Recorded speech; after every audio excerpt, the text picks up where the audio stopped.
Miki Falls, Mr. Mark Crilley. All right, thanks a lot. Boy, this is really loud now. How's that? Is that a little more reasonable? All right, yeah, my name is Mark Crilley, and I'm very lucky to be a published manga creator, writer, and illustrator.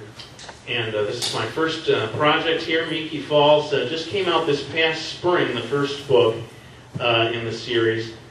And I love to draw. I've always loved drawing ever since I was a kid. In fact, it's the only thing I'm really qualified to do because when I was in college, I majored in art, and I did not. Nobody taught me how to write. So, and a lot of the book critics would say, "Yeah, it's obvious that nobody taught you how to write. You don't know how to write." I'm still working on that. Anyway, I do love to draw, and so I'm going to keep drawing while I talk to you and maybe tell you a little more about who I am and how I got my start. I think maybe the first thing that I should tell you is that I grew up in Detroit. Yeah, just up the road. So yeah, I think you may have heard of that place. Just up the road. And I tell you that because if there's anybody here who has a dream of being a manga creator, I hope there are some people who have that dream.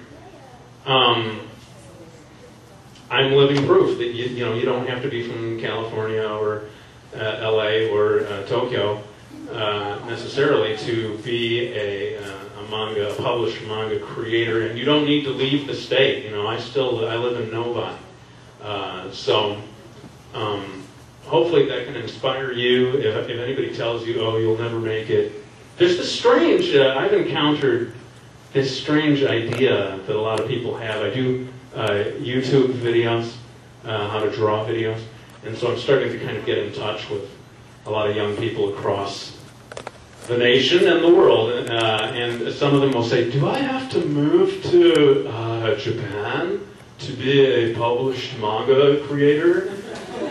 And I have to laugh because I'm like, dude, if you move to Japan, you will totally destroy your chances of ever being published as a manga creator because come on, you don't speak a language and you're competing for jobs against all these seasoned professionals in Japan. That would be almost impossible. Your best bet is to stay right here where you are in America, where, as we've all noticed, manga is becoming increasingly popular. So there's no need to feel that you can't do this while you live right here in Michigan. Anyway, let me just, without giving you my whole life story, I'll just sort of quickly tell you that I always liked to draw, and I kept drawing all the time through high school, went to college, majored in art, and then after I finished college, my life kind of took a little bit of a detour, a voluntary detour. I didn't want to try to become a professional illustrator at that stage. Because I had kind of gotten bit by the travel bug. I got really interested in going overseas, in particular going to East Asia. My first dream was to go to Japan. This was back in 1988. And that didn't work out for me. I couldn't get the opportunity that I wanted to go to Japan, but I did get a chance to go to Taiwan and teach English in Taiwan. I don't know if a lot of you are familiar with how Americans, whether you have a teaching degree or not, you can get a job teaching English in the Far East. It's a great way to see the Far East and get paid to do it, So that's what I did. I went to Taiwan. I lived there for a year and a half. I actually learned to speak a little Mandarin. 如果我要的话，我就可以跟你们讲中文。I promise I didn't say anything rude about any of you. So I got to study a little Chinese, although I've gotten kind of rusty. So if there was anybody in here as a speaker, it's like, dude, your accent stinks. Anyway, after I finished my stint in Taiwan, I still had not had enough of life in that part of the world, and I finally got my chance to go to Japan. And yeah, so this was in 1990, I think. I first went over to Japan teaching English, and that's when I created this comic book story that sort of sounds like a manga, except it wasn't really a manga. It was called Akiko on the Planet Smoo. It had the name Akiko anyway. And it was really about a girl, a fourth grade girl, who goes to another planet and has a series of adventures. I always describe it as The Wizard of Oz meets Star Wars. That was kind of, that was, yeah, you know, that was my concept. And that's something, you know, that I tell people when people say, where do you get your ideas? And it doesn't have to be young people. Anybody can ask you that question. Everyone's always asking, where do you get your ideas? It's very hard to answer that question if you try to do it in a general way. I think it's always better to say, here's how I got one particular idea. And that's how it happened for me with Akiko, or Akiko, on the Planet Smoo. I got the basic idea of The Wizard of Oz. Girl goes to a fantasy world. And I just changed the fantasy world into Star Wars. And that's all I needed. I mean, those two ingredients, man, that allowed me to create this story that kept going and going. Now, at that stage, I still was not done teaching English.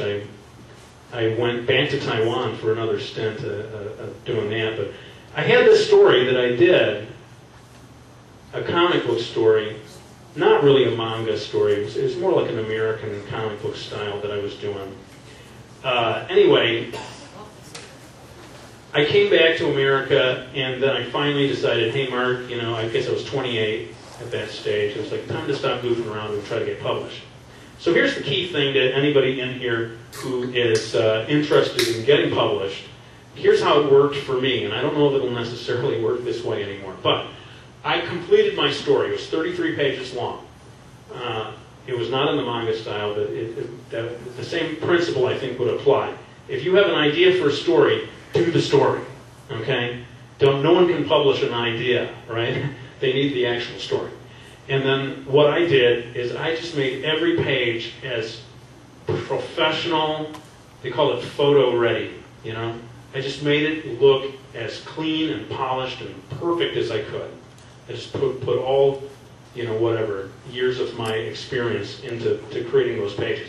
Then I made photocopies. This was back in 1994, maybe. Mailed them around to 10 different comic publishers. Smaller ones, not like DC, Marvel, Image. You guys know those as the big guys. I thought, I don't have a prayer with those big guys. You know, it's got to be superheroes or whatever. I'll never get published. So I said, skip those guys. Let's go to the next 10 after those guys. And I mailed it around, and lo and behold, one of those 10, I was very lucky, a small publisher called Sirius Entertainment. They liked my pages so much that they wanted to turn it into a series. They were like, hey, we want to publish this 33-page story, but hey, would you consider turning it into a series? And I was like, yeah. What? I'm crazy? Of course. So I jumped at that opportunity, and everything just sort of went from there. That was 1995 when that thing first came out. And then what happened is, at that time, the manga market had not got where it is now. You know, back in the 90s, if you went into a Borders or a Barnes & Noble and you said, do you have any comic books? They would all be like, comic books? Oh, please, go to a comic book store. We don't sell comics in a Barnes & Noble. You know, that's basically the way it was. So they would have this tiny little section next to the fantasy role-playing and some sort of, you know, the tiny, you know, it was always Batman, Superman, the Incredible Hulk, basically. And I didn't have a prayer of getting into stores like that. So I was a little nervous about making it in comics at that stage in the 90s.